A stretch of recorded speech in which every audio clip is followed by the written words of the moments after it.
Assalamualaikum warahmatullahi wabarakatuh. Perkenalkan, nama saya Dafarida. Saya dari Prodi Manajemen Pendidikan Islam semester 3. Saya di sini akan meresum mata kuliah akhlak aswaja. Materi pertama yaitu perbedaan akhlak, etika, moral, dan susila.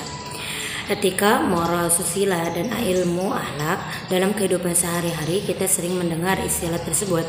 Namun banyak dari kita yang sering keliru mengartikan keempat hal tersebut. Lalu yang pertama ada akhlak. Akhlak adalah suatu sifat yang terdapat dalam diri manusia. Lalu yang kedua ada etika. Etika adalah aturan atau ilmu pengetahuan untuk menilai atau menentukan perbuatan baik dan buruk manusia. Ada yang ketiga yaitu moral. Moral adalah suatu hasil dari penentuan dari sifat, perangai, kehendak, pendapat yang layak dapat dikatakan benar, salah, dan baik, buruk dalam perilaku manusia.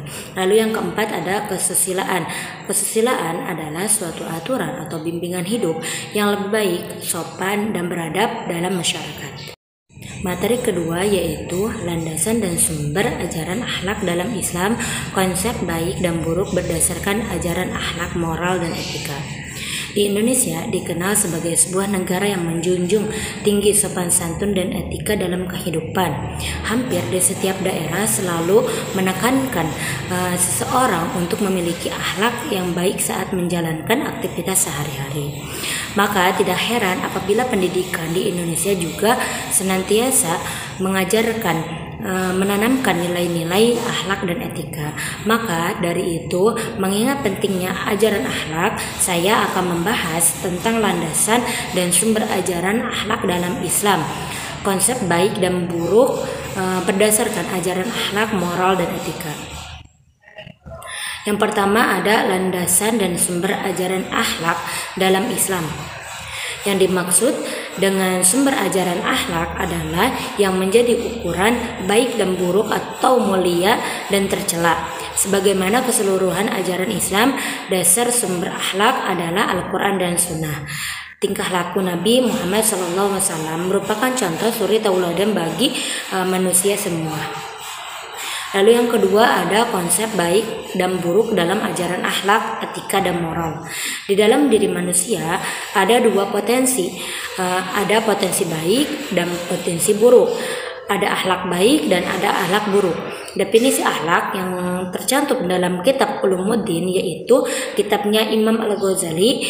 Imam Al-Ghazali telah menjelaskan bahwa akhlak itu adalah suatu sifat yang tertanam dalam jiwa seseorang. Materi ketiga yaitu akhlak terhadap Allah dan Rasul. Akhlak manusia terhadap Allah Subhanahu wa taala sebagai Sang Pencipta ialah taat beribadah dan memelihara kelangsungan kehidupan sebagai khalifatu fil ardh. Adapun akhlak manusia terhadap Rasulullah SAW yaitu meneladani kehidupan beliau dan melaksanakan ajaran Islam sesuai dengan perkataan, perbuatan, dan penetapan yang dicontohkan Rasulullah SAW. Ada yang pertama yaitu akhlak terhadap Allah.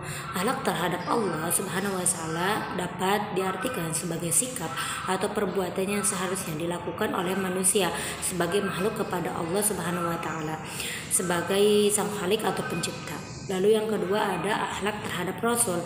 Berakhlak kepada Rasul adalah sikap dan perilaku terhadap Nabi Muhammad SAW sebagai Rasulullah yang membawa ajaran Islam di muka bumi ini. Dari uraian di atas dapat disimpulkan bahwa akhlak terhadap Allah Subhanahu wa taala ialah beribadah dengan sebaik-baiknya. Usaha kita untuk beribadah kepadanya karena bahwasannya Allah Subhanahu wa taala telah menciptakan kita dengan sebaik-baiknya. Dan adapun akhlak terhadap Rasulullah SAW yaitu dengan kita meneladani kehidupan Rasulullah SAW baik perkataan, perbuatan maupun penentuan dalam tindakan. Materi terakhir yaitu akhlak terhadap diri sendiri, akhlak terhadap orang lain, dan akhlak terhadap anak.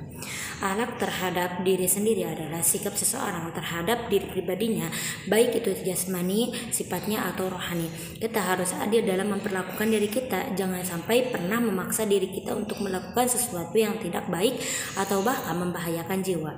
Lalu ada akhlak kepada sesama manusia, merupakan sikap ini antara manusia dengan orang lain.